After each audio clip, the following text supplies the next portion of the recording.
इव्होल्युशनची process तर आपण बघितली की सगळे जे काही बायोडायव्हर्सिटी मध्ये अॅनिमल्स असतील किंवा प्लांट्स असतील हे सगळे डेव्हलप झाले ते एका सेम अँसेंटर पासून, ज्यांच्यामध्ये ग्रॅज्युअल चेंजेस व्हायला सुरुवात झाले through the process of natural selection.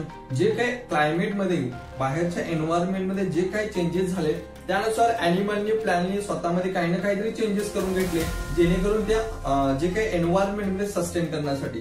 पण हे आपण कसं मान्य करायचं की सगळे सेम अँसेंटर पासून आलेले किंवा त्यांच्यामध्ये काही ना काहीतरी सिमिलॅरिटी आहे किंवा त्यांचे जो काही पूर्वज आहे अँसेंटर आहे वो सेमच आहे, हे कसं आपण मान्य करायचं? त्याच्यासाठी काहीतरी प्रूफ पाहिजे, काहीतरी एव्हिडन्स पाहिजे. Hello students, welcome to Excel Learnings. Today we are going to learn about the evidences of the evolution. जे काही इव्होल्युशन झालेले आहे त्यांचे काहीतरी एव्हिडन्सेस पाहिजे जेणेकरून आपण हे सांगू शकू, हे प्रूव्ह करू शकू की त्यांचा जो काही अँसेंटर आहे तो सेमच आहे आणि त्या सेम अँसेंटर पासून through the process of evolution हे सगळे ऑर्गॅनिझम्स डेव्हलप झालेले आहेत. Okay, so today we are going to learn about the evidences of evolution. So in this particular lecture we are going to see only three types of evidences. Those are morphological, anatomical and vestigial. आता ह्याच्यामध्ये आपण बघणार आहे हे three टाइपचे evidences that shows the process of evolution. First आहे तो morphological evidences. आता हे मॉर्फोलॉजिकल एव्हिडन्सेस मध्ये काय आहे बघा, अॅनिमल्स मध्ये जो काय अॅनिमल किंवा प्लांट आहे त्यांच्यामध्ये काही सिमिलॅरिटीज दाखवतात का? So first one is animals. त्यांच्यामध्ये काय आहे बघा, structure of mouth, position of eyes, structure of nostrils, ear pinna and thick hairs. आता जे काही अॅनिमल्स प्रेझेंट आहे त्या सगळ्या अॅनिमल्स मध्ये त्यांचा जो काही माउथचं स्ट्रक्चर आहे, माउथचं स्ट्रक्चर असेल, पोझिशन ऑफ आईज असेल, इयर पिना असेल, स्ट्रक्चर ऑफ नॉस्ट्रिल असेल, हे सगळे काही एव्हिडन्सेस काय दाखवतात की त्यांचा पूर्वज, त्यांचा अँसेंटर कुठेतरी सेम होता आणि त्याच्यापासून ही हळूहळू इव्होल्युशन मधून डेव्हलप होत आलेले आहेत. Okay, so these are the things shows that all are evolved from the same ancestors. Means structure of mouth, position of eyes, structure of nostrils, ear pinna and thick hairs in on the body. म्हणजे बॉडीवरती जे काही thick hairs आहेत हे सगळे काय evidences काय दाखवतात, ते सगळे कुठल्या तरी एका सेम अँसेंटर पासून डेव्हलप होत आलेले आहेत. सो इन प्लांट मध्ये काही सेम आहेत बघा. फॉर एक्झाम्पल लीफ शेप असेल, लीफचा शेप असू शकतो अँड द वेनेशन, त्याच्यामध्ये काय वेनेशन्स प्रेझेंट आहे ज्याच्यामधून फूड अँड वॉटर सप्लाय होणार आहे. अँड द लीफ पेटिओल, ज्याच्यामधून लीफ हा स्टेमला कनेक्टेड आहे, that is the leaf petiole.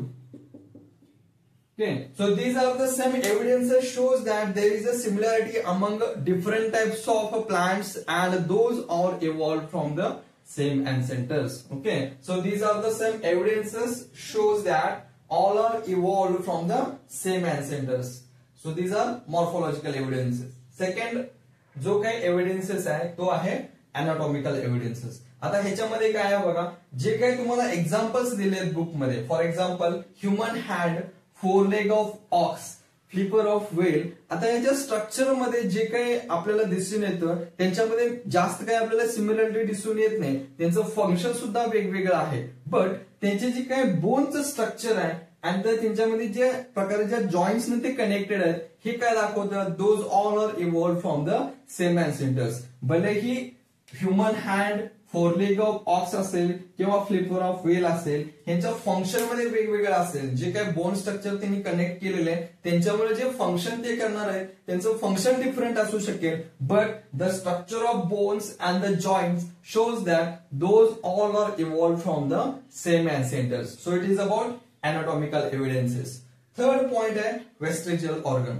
Vestigial organ म्हणजेच काय, एखादा ऑर्गन जो डिजेनरेट व्हायला सुरुवात होतो, म्हणजेच त्याचं काही यूज नसेल बॉडीमध्ये, जर का तो डिजेनरेट व्हायला सुरुवात झाला असेल किंवा जर का तो युजलेस असेल त्याला काय म्हणणार आपण, vestigial organ. Means any degenerated or under developed useless organ. असा एखादा युजलेस ऑर्गन आहे जो अंडर डेव्हलप्ड आहे, त्याची डेव्हलपमेंट पूर्ण झालेली नाही किंवा तो डिजेनरेट झालेला आहे ऑर्गन, त्याला म्हणणार आहे आपण वेस्टिजियल ऑर्गन. नाव जे काही सराउंडिंग मध्ये चेंजेस झालेले आहेत त्या सराउंडिंग चेंजेस मध्ये काही ना काहीतरी सस्टेन करण्यासाठी त्या ऑर्गॅनिझमला नवीन ऑर्गन क्विकली डेव्हलप करणं हे पॉसिबल नाही. मग त्यावेळी काय होतं, जे एक्झिस्टेड ऑर्गन आहे, ऑलरेडी प्रेझेंट आहे बॉडीमध्ये ऑर्गन, त्याच्यामध्ये काही ना काहीतरी चेंजेस व्हायला सुरुवात होतात आणि हे जे काही चेंजेस आहेत it takes a numbers of years. म्हणजेच एखादा ऑर्गन काय व्हायला सुरुवात होतो, that existing organ undergo the gradual changes. म्हणजे जेव्हा एखादा ऑर्गन प्रेझेंट आहे आणि सराउंडिंग मध्ये काही ना काहीतरी चेंजेस झालेले आहेत, त्या चेंजेस मध्ये त्या ऑर्गॅनिझमला सस्टेन करायचं आहे. मग त्या पोझिशन मध्ये नवीन ऑर्गन डेव्हलप करणं काय पॉसिबल नाही. मग त्यावेळी काय करतो तो ऑर्गॅनिझम, जो काही एक्झिस्टिंग ऑर्गन आहे तो अंडर ग्रॅज्युअल चेंजेस व्हायला सुरुवात होतो through the process of natural selection.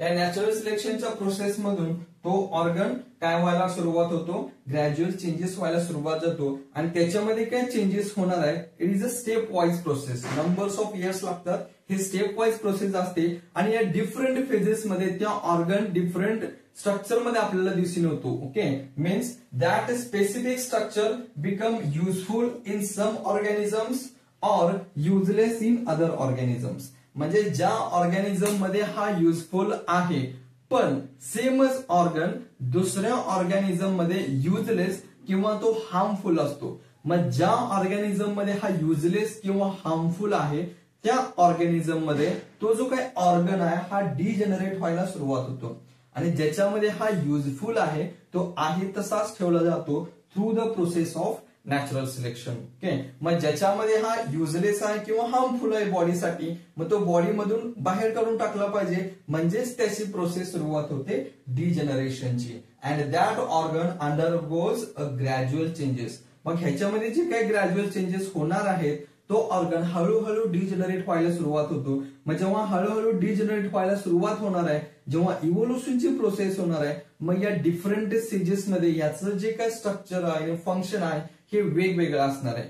पण एखादा जो काही वेस्टिजियल ऑर्गन आहे, एका ऑर्गॅनिझम साठी जो वेस्टिजियल जरी असला पण तोच ऑर्गन दुसऱ्या ऑर्गॅनिझम साठी वेस्टिजियल असणार नाही. मग त्याचं काही ना काहीतरी फंक्शन दुसऱ्या ऑर्गॅनिझम मध्ये असणार आहे. मग ज्याच्यामध्ये हे फंक्शनलेस आहे, युजफुल आहे, तो आहे तसाच ठेवला जातो आणि ज्याच्यामध्ये हा युजलेस आहे हा काढून टाकला जातो. Okay, these are the some examples of appendix. For example अपेंडिक्सचं एक्झाम्पल आहे जे ह्युमन बिंग मध्ये अपेंडिक्स युजलेस आहे, त्याचा काहीच युज नाही.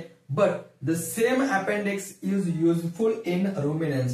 जे हर्बिव्हरस आहेत, ज्यांच्यामध्ये जे नॅचरल फूड मधून लिव्ज मधून वगैरे खातात, हर्बिव्हरस अॅनिमल्स आहे, फॉर एक्झाम्पल शिप असेल, काउज असेल, त्यांच्यामध्ये हा अपेंडिक्स युजफुल आहे. Means it is vestigial organ in human being. Appendix जो आहे तो वेस्टिजियल ऑर्गन आहे ह्युमन बिंग मध्ये, but it is not vestigial in ruminants. म्हणजेच अपेंडिक्स ह्युमन मध्ये जरी युजलेस असला तरी तोच अपेंडिक्स रुमिनंट्स अॅनिमल्स मध्ये हा युजफुल आहे.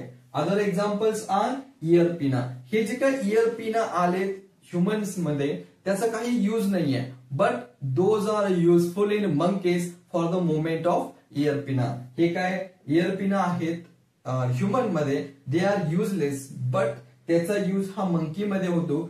फॉर एक्झाम्पल सेम आहे तो टेल बोन जो युजलेस आहे, बट बाकीच्या अॅनिमल्स मध्ये, मंकीज मध्ये तो काय आहे, तो युजफुल आहे. These are the some vestigial evidences shows that those all are evolved from the same अँसेंटर्स. Okay, मग हे काय दाखवतात की ऑर्गन तर दोन्ही मध्ये प्रेझेंट आहे, एकामध्ये तो युजलेस आहे, एकामध्ये तो युजफुल आहे. मीन्स या दोघांचं अँसेंटर कुठेतरी सेम आहे ज्याच्यामधून हे डेव्हलप होत आलेले आहेत. So these are the some evidences shows that all are evolved from the same ancestors. So first one is morphological, that is the positioning of all the organs. मग eyes असेल, mouth असेल, nostril असेल, ear pinna असेल, and in plants it is leaf shape, venation and petiole. These are the some morphological evidences. Second, anatomical मध्ये काय बघितलं आपण, structure of bones and the joints present in the organisms. And third, vestigial organ. There are some examples like appendix in human being. एकामध्ये useful आहे आणि दुसऱ्यामध्ये useless आहे. जर का तो युजलेस झाला तर तो काय होणार, हळूहळू डिजनरेट होणार आहे आणि तो त्या ऑर्गन, तो जो ऑर्गन आहे त्या ऑर्गॅनिझम मधून कम्प्लिटली डिसअपिअर होणार आहे through the process of evolution. So हे सगळे एव्हिडन्सेस दाखवतात की कुठेतरी या सगळ्यांचा अँसेस्टर सेमच होता, ज्यांच्यामधून हळूहळू इव्हॉल्व्ह होत आलेले आहेत. Okay, so today will stop here, will continue in the next lecture.